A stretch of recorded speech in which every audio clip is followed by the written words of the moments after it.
Assalamualaikum warahmatullahi wabarakatuh. Alhamdulillahi rabbil alamin ilahil wahidil ma'bud. Salatu wassalamu ala sayyidina Muhammadin sirril hayatil wujud wassababil a'zami likulli mawjud. Salatan tusabbitu fi qalbil iman wa tuhaffidunil Qur'an wa tufahhimunu minhul ayat. Tabtahu li biha nurul jannati wa nuran naimi wa nuran nadiri ila wajhikal karim. Wa ala alihi wa sahbihi wa sallam. Saudara-saudariku yang dirahmati Allah. Di hikam yang ke-13, Syekh Ibnu Athaillah As-Sakandari mengungkapkan 4 hal yang begitu penting untuk kita renungkan. Yang pertama, beliau mengungkapkan kaifa yusriku qalbu, bagaimana mungkin qalbumu akan bersinar, suaril akwan muntabi'atan bimir'ati, sedangkan bayang-bayang dunia masih terpampang di cermin kolbu itu.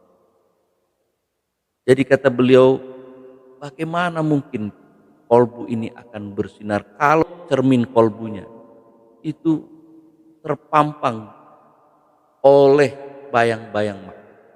Itu yang pertama. Yang kedua, kata beliau, am kaifa yarhalu ilallah, bagaimana mungkin akan pergi menyongsong ilahi wa huwa muqabbalun bisyahawati, sedangkan ia masih terbelenggu oleh hawa nafsu. Problem yang pertama, cermin kolbu yang kotor. Problem yang kedua, gak bisa jalan menuju Allah kalau masih dibelenggu oleh hawa nafsu. Tidak akan bisa pergi mereka yang terikat oleh sesuatu. Dan yang ketiga, beliau mengungkapkan am kaifa yatma'u ayyadkhula hadrat Allah wa huwa lam yatatahhar min jinabatin qablat. Bagaimana mungkin engkau akan bertamu ke hadirat Allah kalau masih belum bersuci dari kotoran-kotoran kelalaian. Orang yang lalai kolbunya kepada Allah, pastilah dia tidak mungkin hadir dalam jamuan Allah Subhanahu wa ta'ala. Sebagaimana ketika seseorang melaksanakan ibadah sholat di dalam rumah Allah di masjid, tapi hatinya masih belum bersih dari kelalaian. Sholatnya melamun. Sholatnya bukan ingat Allah tapi ingat hutang, ingat dunia, ingat persoalan-persoalan hidup. Tidak akan mungkin akan bisa hadir sebagai tamunya Allah kalau kolbunya belum dibersihkan min jinabatin qablat, dari kelalaian.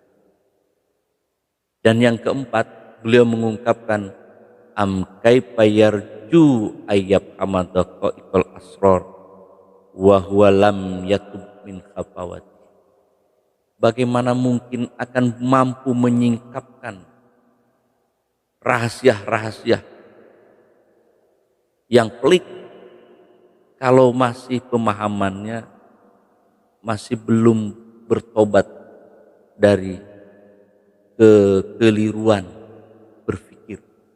4 hal inilah yang menjadi pangkal awal seseorang untuk sampai kepada makomat-makomat yang lebih tinggi lagi. Yang pertama, hati, cermin hati harus bersih. Yang agar supaya apa? Agar supaya yusriku qalbu, hatinya bersinar oleh petunjuk, oleh hidayah Allah. Hatinya dipenuhi oleh hidayah dari Yang Maha Kuasa. Dia harus bersih. Dari apa bersihnya? Suarul akwan, dari gambaran-gambaran makhluk, dari bayang-bayang dunia. Muntabi'atan bimir'at, yang terpampang dalam cermin kolbu. Yang kedua, untuk menyongsong ilahi, maka kita harus lepaskan belenggu hawa nafsu. Kalau ingin beribadah kepada Allah, maka tentu saja kita harus lepas dari belenggu kemalasan, dari syahwat yang membuat kita malas untuk beribadah kepada Allah. Yang ketiga, kalau seandainya kita ingin bertamu ke hadirat Allah, maka tentu saja kita harus bersih. Dari apa? Dari kelalaian.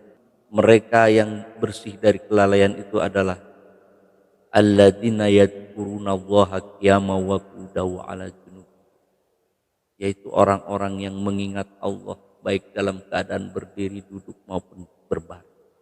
Ingatan kepada Allah yang terus-menerus akan menghantarkan seorang salih, seorang hamba untuk bisa hadir bertamu di hadirat Allah Subhanahu wa taala.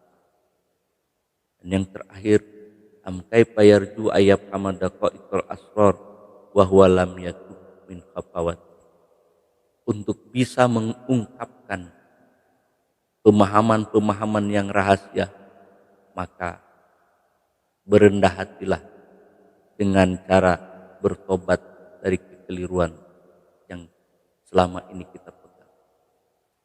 Ada seorang cendekiawan yang mengungkapkan bahwa manusia itu akan terjerembab ke dalam kehidupan yang buruk bukan karena orang itu tidak berilmu. Mereka banyak yang tersesat dari jalan kebenaran bukan karena mereka tidak memiliki pengetahuan. Hanya saja, kenapa menyebabkan seseorang terpuruk dan tersesat?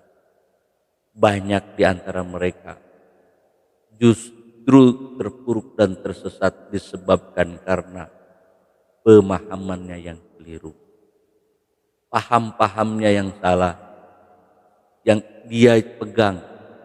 Itulah yang dikatakan Syekh Ibnu Athaillah As-Sakandari, tak akan sampai kepada kebenaran, tak akan bisa mengungkapkan rahasia-rahasia kehidupan kalau pemahamannya masih keliru. Demikian yang bisa disampaikan, semoga bermanfaat. Allah muwaffiq ila aqwamit thoriq. Assalamualaikum warahmatullahi wabarakatuh.